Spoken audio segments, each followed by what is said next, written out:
Hello, everyone, and good morning. Welcome to our live feed update for April 4th.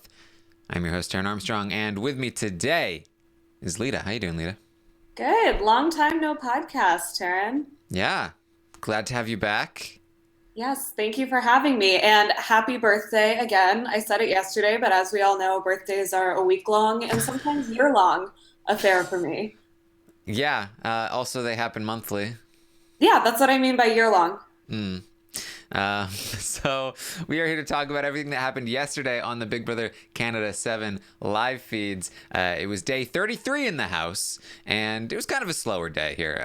Really just, again, more preparing for the eviction and talking about triple evictions and blood vetoes and speculating on a lot of things. The main thing that's happening here is that there's still more tension within the Pretty Boy Alliance, and it really does look like things could come to a head depending on what the outcome of the HOH competition is. So we're just gonna have to see how that goes, Lita. Yeah, it's always interesting when there's basically a consensus before the actual eviction night because that's when fights between tight alliances start to happen. If you can focus on just keeping your debating to who should go home, what should we do, then that can normally keep you together. But when it's like, okay, we have nothing else to talk about but the future, that's when cracks start to form. Yes. So really, the day started with Dane, Anthony, and Adam having this sort of conflict between themselves, where it was really Anthony and Dane, but more so Anthony trying to push onto Adam this idea that, maybe it would be a good thing if you maybe threw the HOH competition this week. Not because we're trying to get Sam out of the house, but we would probably put Sam up. But just because it's probably not good for you to win, and it's just I just feel like maybe if Mark or myself, Anthony, if we won, that things would be better. So maybe you should just throw this one at him. Yeah, Adam's a bad person to tell to throw a competition because he tends to win competitions that he doesn't want. So maybe this isn't the best strategy. Yeah, Adam was like, I don't think I want to do that, because they were also talking about and here's the thing, we might have to put the loud people up. Like we might have to actually put, I don't know, like for instance, myself and Corey might need to go up on the block, or say you and Sam, that you two, also another totally equal option. And I'm definitely not pretending that I would go up on the block just so that you might feel more comfortable about going up on the block, because it's definitely an equal thing. But Dane might need to put you on the block is all I'm saying. And Adam's like, what? Listen, Why? he's just throwing out examples, okay? It's totally not saying that would ever happen, but like for an example of two people who would go on the block. Yeah, why would we need to do that? It doesn't make any sense. We got enough people to put other people on the block. If we put each other on the block, then we don't have the numbers to save ourselves. And Anthony's like, no, we got the number. It doesn't matter. It's whatever. You don't need to worry about that. It's all about misdirection. It's all about keeping this divide, the facade of a divide. And Adam's like, it's that, no.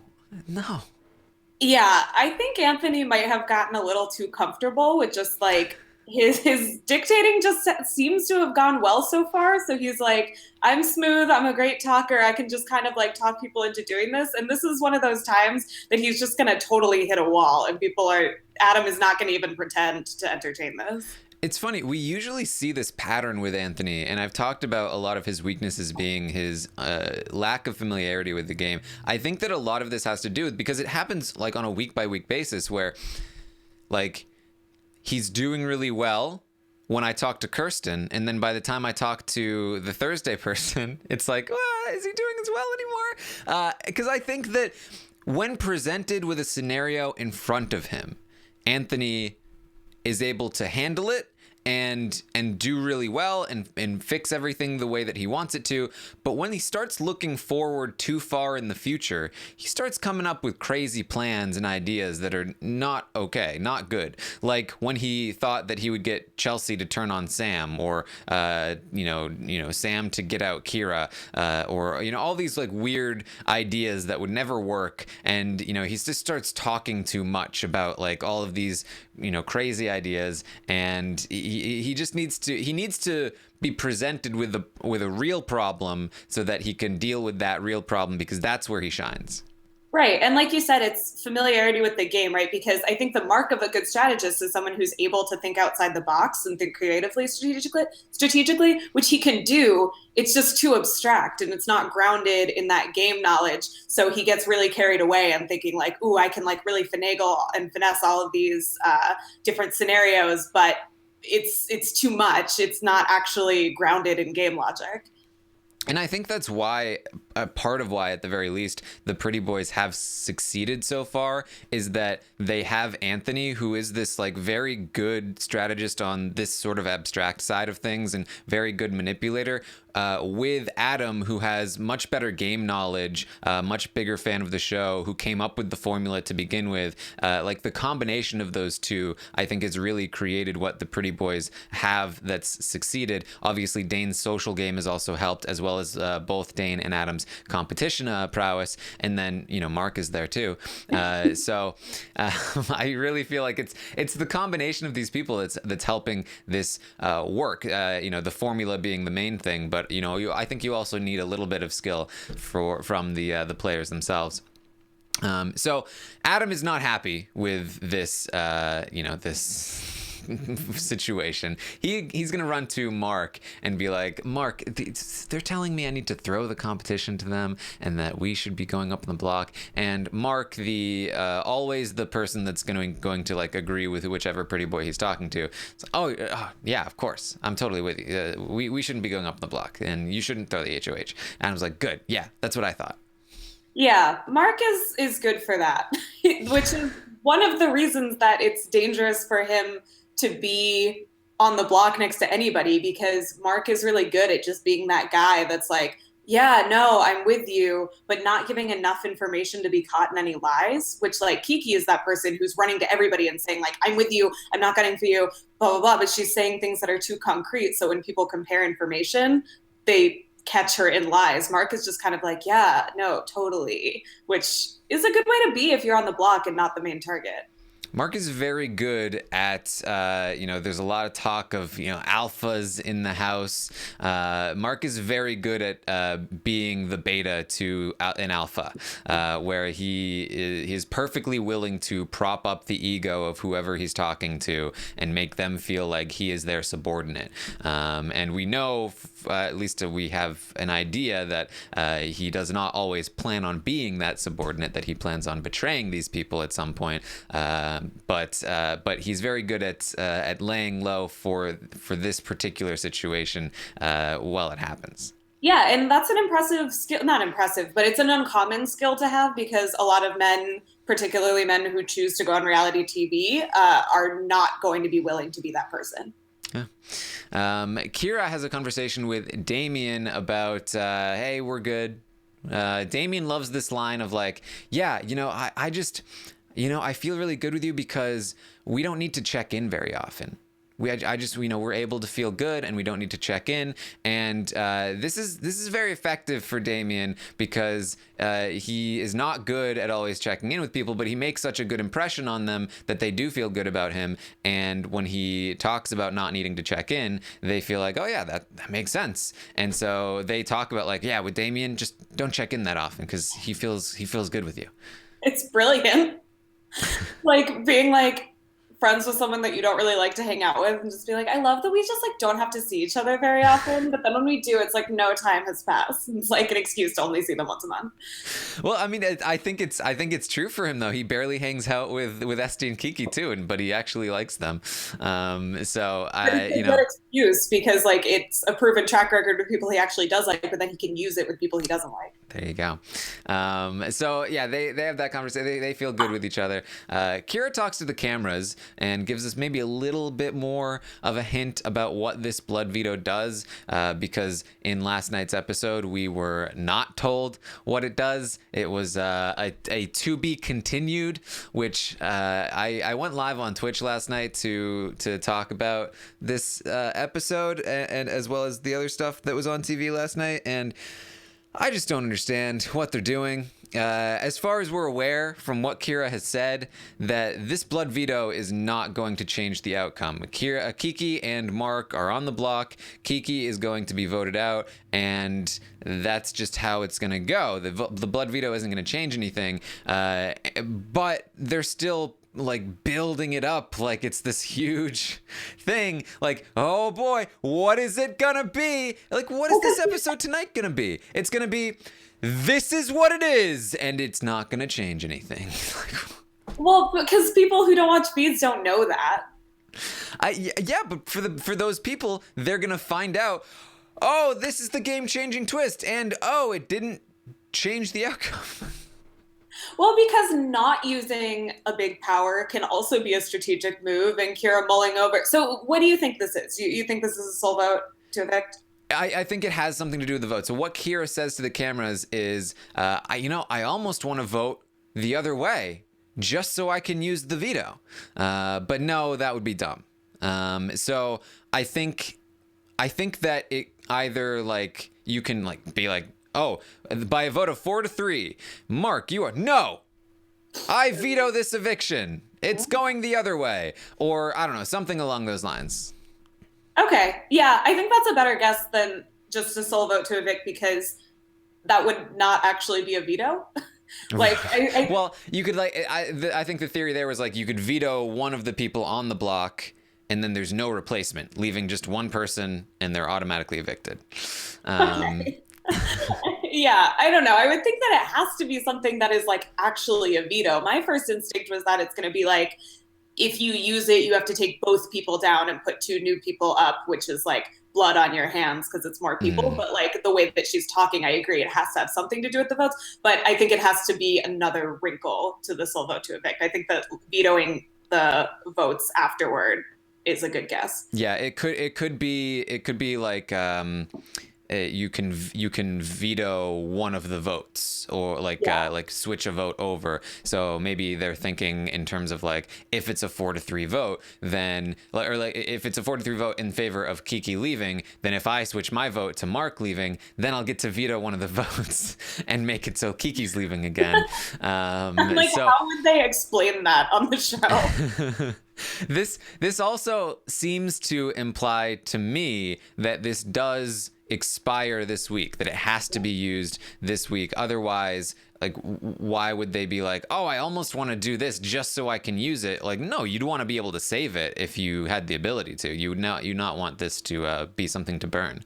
I also think it has to be this week, just because Kira is going to be immune every week that she has the blood veto, they have the blood veto. Yeah. So that's a little bit more of a hint there, and I really just don't understand the decision to be continued this power. But you know, the Bachelor strategy. Tons of people watch The Bachelor, but ends on a cliffhanger sometimes. Aika reminded us many times preseason that this is not The Bachelor, but I guess both Anthony and production are proving us wrong. Okay. But The Bachelor is very popular. Esty talked to the cameras.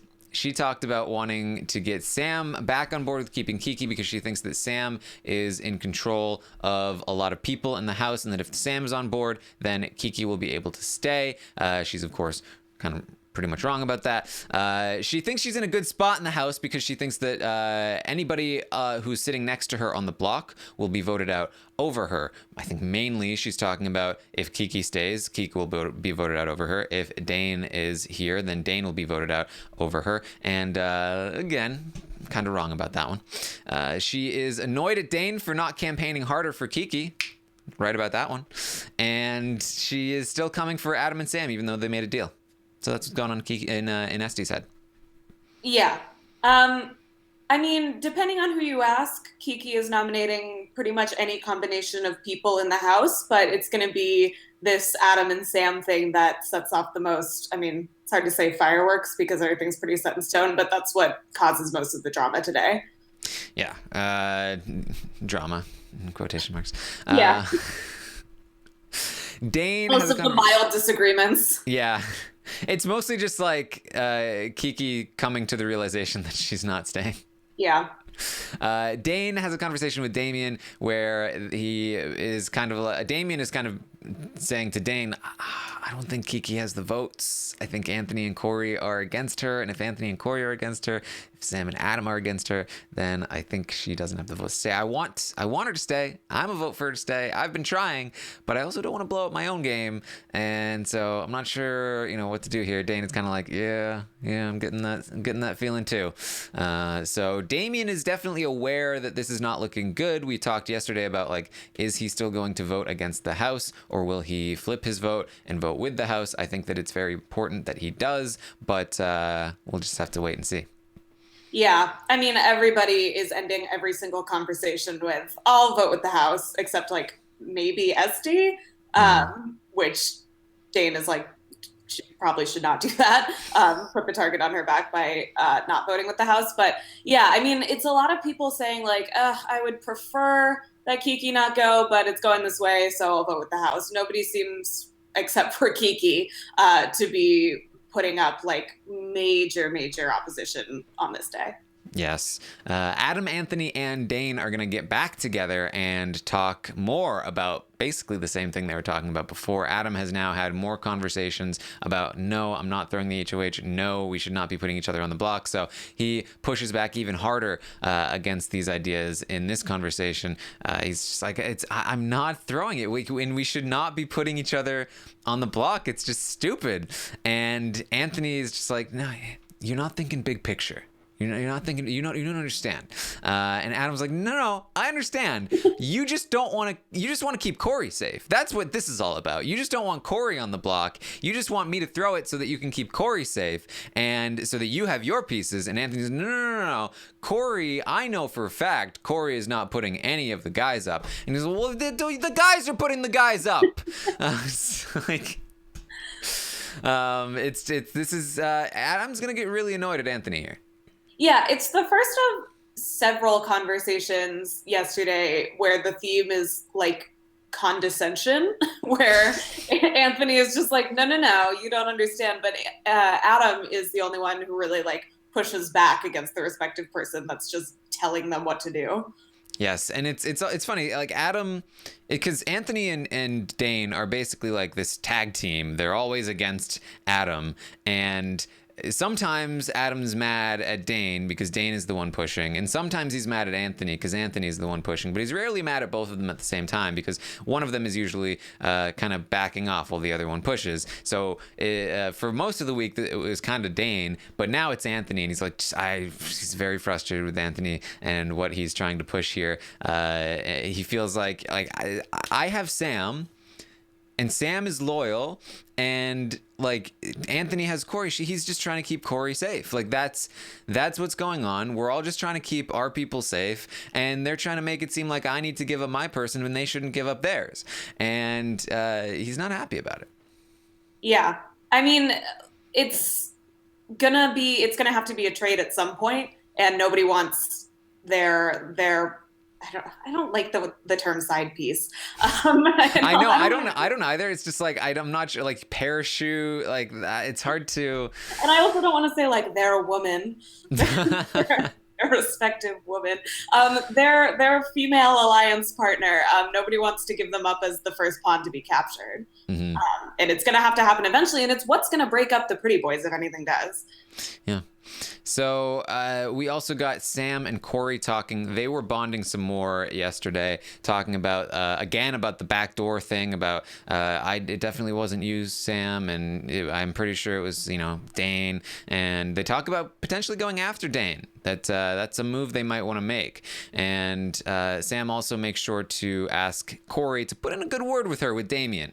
She knows Corey has a good relationship with Damien, and so if Corey can help her out in that regard, that would be good. They really are coming together here, Sam and Corey.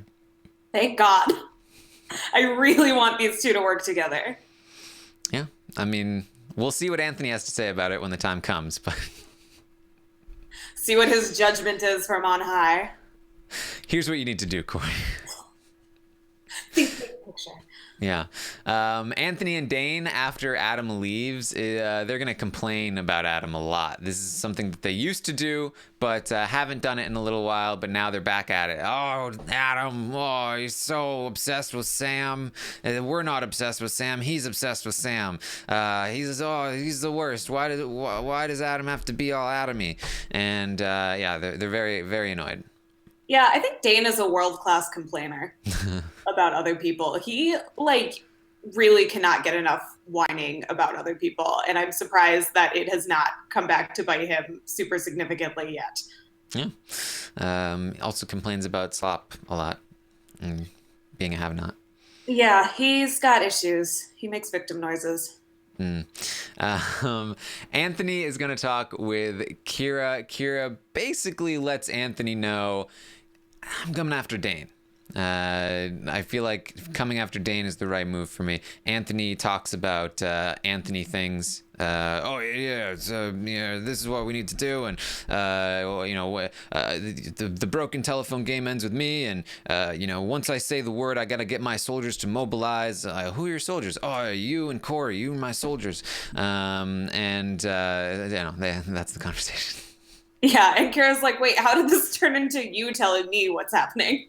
I came here to tell you what I'm going to do. That's every conversation with Anthony. Yeah. Kiki has campaigned to Anthony like 3 separate times, and all 3 times Anthony's just been like gone on his own, like talked way more than Kiki, and all 3 times Kiki's been like, that went really well. That's Kiki's catchphrase. Dane talks with Esty and kind of starts to let her know things are not looking good for Kiki. It's not looking good. I'm pretty sure she's going to be leaving on Thursday. Yeah. Dane is like, because no one has told me what's happening, that basically means Kiki is going home. Yes, and Sam apparently has been telling Anthony and Corey that Kiki is coming for her. If Anthony and Corey are saying this, Anthony and Corey are probably not on board. Sam's probably not on board. I don't think we have the numbers here. Really starting to set this up to explain that, look, I got to vote with the house on this one. So Esty finally starting to really realize here that Kiki might be heading out the door. Poor Esty. Yeah. I like them. I think they're sweet. I like them, but in the game they need to be separated. Fine. But yeah, and I mean, I think that this is potentially the first day that Esty, because she's kind of accepting that Kiki might, well, not accepting, but you know, she's now accepting the possibility that Kiki's going to go. It's the first time that she has to really think about what life with Dane without Kiki is like. And I don't know how much Esty is liking that future for her. Yeah. Because, like, I don't know. She doesn't seem not annoyed with Dane. Yeah, she is. She's annoyed. She's annoyed with Dane. So that's starting to go there. Kiki is gonna have a conversation with Corey where she campaigns again to Corey. Kiki's gonna do a lot of like sort of not late night, but like nighttime-ish campaigning with a lot, basically, you know, everybody again. But she just continues to make the same points, and Corey is just gonna be like, look, I'm sticking with the house. You know, that's really what my decision is here. And it's a great campaign. You're doing amazing streams, yes. But pass. And Kiki keeps hearing people say, oh, you're making great points, Kiki. And she's like, yes, making great points. It's like, but then they're telling you that they're not doing what you want, which means you're not making great points. You're not doing well. Yeah, or you're making great points. It doesn't matter at this point. Yeah, you got to change something up here because it's not working. Yeah. Esty is going to campaign to Sam a little bit. Sam is not going to give Esty much. Esty's starting to, now that she had just been told that it looked like Kiki might be leaving, a little bit tilted here, and she's going to put Sam off a little bit in this conversation. Sam later in the night is going to be like, Man, I wish Esty could leave. Can we get the blood veto used on Esty? So rash. Just like, I don't know what the blood veto is, but whatever it is, I'm kind of annoyed at Esty now, so she should go home. Well, I think another part of this is something that I haven't mentioned yet. Kiki is going to hurt her foot. And I think the reason why I haven't mentioned it is I'm not exactly sure when it happened or how it happened. I don't believe it was on the feeds. And they keep cutting the feeds anytime anybody even like looks at her foot, basically. And so I think it happened around the pool table. I think she was maybe trying to scare somebody. And something happened with, some wood or something. I don't know, but she really hurt her foot or ankle or something pretty bad, and she's on crutches. Yeah, we saw a very brief glimpse of her on crutches this morning. So no Christmas scooter, so it's not that bad, but yeah, she's severely injured. Yes. And so I think this is another part of why, Sam had been talking as well a couple of days ago about how Esty is really the more dangerous one between Esty and Kiki, because Kiki's so bad at campaigning that Kiki would be completely lost without Esty directing her. And so now that Kiki is also on crutches, she's not even as much of a competition threat. So they're starting to think, well, maybe we should try and take Kiki out or Esty out if that's an option. So I don't think it's likely to happen. I don't even know if the blood veto has that ability to put somebody else on the block, but it is something that's in the ether here. Yeah, it's funny because I had actually been talking to someone and comparing Kiki's situation right now to like when somebody does get injured in the game, and basically her game is so up in smoke. She's so strategically injured that it's like her best pitch is like, keep me around because everybody wants to get rid of me. I have no shot at going further in this game, which is like similar to like if somebody's hurt, it's like, well, they're not a threat to me. I might as well keep them around. And now she's strategically and physically injured. And I feel like karmically, I might have brought this into existence. So there you go with Kiki. Kiki is going to campaign again to Kira, and this is going to be a very awkward and strange conversation. They both agree in this conversation. We were just being paranoid about the guys thing, right? That was just Chelsea being crazy. It was just the seed that Chelsea planted, and it totally messed us up, but we're back on track now. As Anthony says, I don't plant seeds, I plant trees. King of environmentalism. I don't play the broken telephone game. I just have terabytes right here. Terabytes. Oh boy. So Kira says to Kiki, "Look, I just don't trust you, and that doesn't mean I'm not going to vote to keep you." But because I don't trust Mark either. But yeah, I mean, what are you going to do? You run to Dane after every conversation we have. Like, we have a conversation, then I watch you run straight to Dane. And Kiki's like, no, I'm just campaigning to Dane. And Kira's like, okay, whatever. Yeah, I mean, like I said, there's several very condescending conversations in this day. This is one of them. Like, Kira, now that they have power, it's not a discussion. It's not a conversation. And I guess they don't really owe Kiki that, but it's very like irritating to watch. It was grating to me to watch Kira talk to Kiki in this way. Yeah, well, it basically the way Kiki has been acting toward Kira is finally like coming around on Kiki, and Kira is using that to be like, haha, now I get to be the bully. Like, now I get to make you feel bad for all the times you made me feel bad. And so Kira, I mean, because Kira, like, everything Kira is saying is true. Like, hey, you voted against me and then like never spoke to me until this week when I had power. And Kiki's like, what? No, remember that time I like wanted to play pool with you? And Kira's like, okay, yeah, because I had just stayed in the house and you had voted against me. Mm-hmm. Yeah, and Kiki's even like, yeah, I did throw your name out in the double, but this is now. Yeah. But Kira is very much just like really just trying to rub in the salt. Look, this is not going well for you. You should have done better, Kiki. Should have done better. Yeah, tisk tisk. Yeah.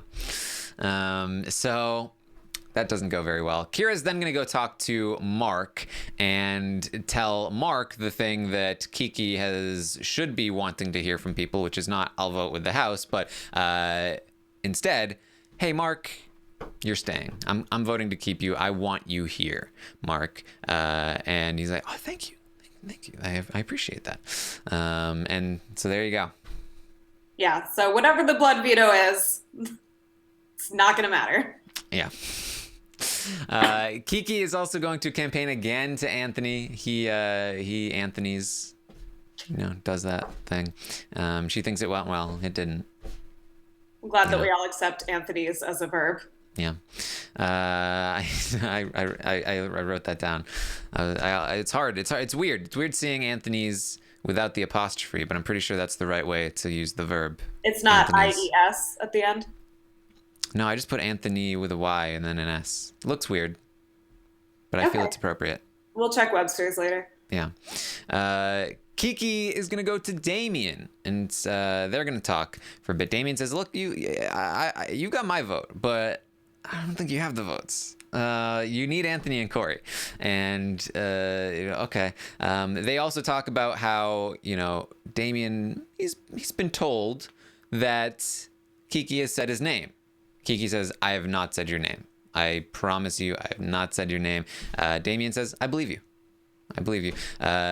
Does not fall for, although I do think it's true, the sort of spirit behind the message is not true, that Kiki would not be going after Damien anytime soon. So, unless circumstances changed, but circumstances being what they are, it is not true. And so Damien believes that Kiki would be true, but he doesn't have the numbers to keep her. So he says, look, you got to get Anthony and Corey.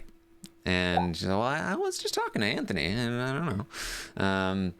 She's like, well, Corey said that I was making good points. Yeah. So. And Corey's going to vote with the house. And, I was just talking to Anthony, and it's like, yeah, Corey and Anthony are the house right now. Yeah.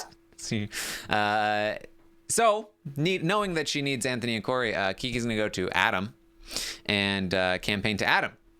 Which is like everyone has been telling her, you need to stop trying to get all the votes and just focus on the votes that you need, because when you try to get all the votes, you're promising different things to different people, and then people talk and they don't know what the real promise is, and you look super shady, and it fails.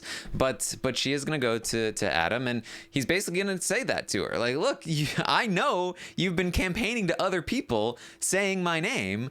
You didn't need to do that. When we made that 5 thing, you should have just trusted in the 5 thing, and we could have made something work. But instead, you were talking about targeting us. So, like, what do you want us to do? Yeah, and not just campaigning to other people, but telling Canada that you're going to target me and Sam. Like, this keeps coming up. And that's when Kiki tries to make the point, like, well, I mean, see how bad I am at this game? That is her best shot. I fully believe that is her best shot. Like, it's not going to work, but she should really stop telling people, I'm not gunning for you, I'm going to go for this person. Just be like, I suck at this. Like, Mark doesn't suck at this.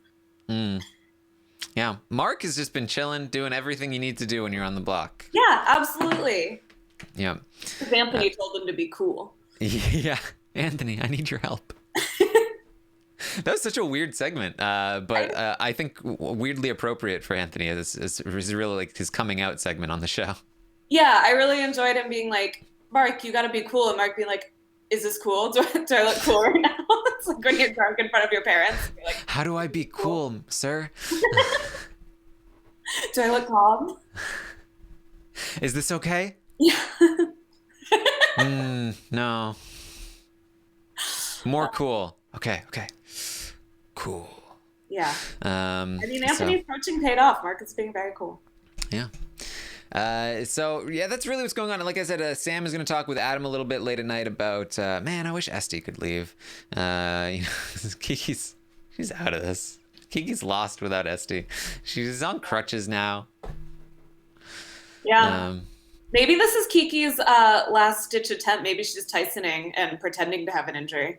Yeah, that's what I would do. Are you like allowed to get crutches on Big Brother if you don't need them? No, I would think not, but you could actually hurt yourself, or you could, if you were good enough to play the doctors and convince them. Like, for instance, I don't know, maybe somebody's never thought of this for sure, but yeah, just throwing it out there. If you researched what the symptoms are of like how to diagnose a broken foot or ankle or something along those lines, and then knew exactly what to say and how to react when they like, did the thing, then you could maybe fake that you had a thing and then maybe get some crutches or something along those lines. I don't know. It's just a random idea.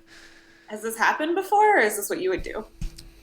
I'm not saying I would do it. I'm just saying. Okay. I didn't know if you were referencing something or if this is just something you thought about. Yeah, I mean, I don't think she's faking it though. No, I mean, because when I think Kiki, I think able to manipulate medical professionals when she can't even get people to vote for her in the House without getting caught in lies. So that was the thing. I think it was either Adam or Kira that said to Kiki, your breach was that you were a good liar, and she was like, "But am I?" It's like, yeah, no, you're really not, actually. yeah. So I don't think she's faking it either, but maybe she's a master manipulator and this is all part of her plan. It's so fitting for Kiki. Like, it's perfectly representative of her game that her secret that she didn't want anyone to know was that she was a good liar, and she's a terrible liar. Like, she's the worst liar in the house, but Yeah. she thinks she's a good liar and tells other people that she's a good liar despite being a terrible liar. Like, that is Kiki's game in a nutshell. Yeah, I mean, it's the worst of all worlds. You're making people think you're a good liar, but you don't actually get the benefits of it. Yeah. So that's really what we got for you. Like I said, it's just really ever since the veto ceremony when they said nobody's safe, the game talk is really slowed down. They're really trying to like. Again, you introduce a twist like that and people just want to feel safe. They just want to feel okay. And so they try to talk as little as possible and they try to be like, no, this is the plan. We cannot deviate from the plan because who knows what craziness might happen with a twist. And that was one of Adam's arguments with Anthony and Dane too, is like, we can't be up on the block. What if there's a twist? Like, you can't risk that. So... It's almost like twists minimize strategy. I don't know. I don't know if maybe somebody needs to tell production that. I don't know. Seems like a really insightful thought. So that's what we've got for you today. We will be back, of course, tonight after the eviction, where we will likely see Kiki go home and the blood veto not used or used in a way that doesn't impact anything, and then we'll probably not get an HOH competition, considering there'll be probably 10 minutes of light show about the blood veto. Kira plans on wearing red to represent blood veto. Oh, that's not going to do anything. Mm-hmm. Yeah. And then yeah, we'll see. We'll talk about the eviction tonight. Tomorrow I'll be back at 11 a.m. Eastern to update everything that happens today or tonight on the Big Brother Canada 7 live feeds. We'll hopefully have an idea of what the nominations will be and who's the HOH and all of that stuff. Make sure you get your stock watch decisions in before the spoilers come out for tonight. And yeah, anything else you wanted to bring up, Lita? Maybe it'll be Blood Veto Rise Eviction Night Dies, and we'll have a full hour of just a wasted episode. I'm vetoing anybody going home. Yeah. But they probably wouldn't use that. I just want to see more curses, okay? I want to see more potions. That's what I want. Not more blood. No, well-documented blood hater. I will not be watching any episodes of BB Can that make me faint. All right. Well, that's what we got for you. You can make sure to follow me on Twitter at Armstrong Taryn. You can follow Lita at Lita Tweeted, and Instagram stuff too. Lita Grammed, Armstrong Taryn _ Armstrong. It's really just, again, I feel like Googling is easier. That's what I do. What, you Google people to find their social media handles? Yeah. That's so weird. Well, like I'll either search for them on Twitter just with their name, and then if they have linked up to other things. But then with Instagram, Instagram is like searches never work for me. Well, that's just because you're not an Instagram guru yet. You'll get there. I'm in training. Yeah, you'll get there. All right. So thank you all for joining us. I'll see you next time.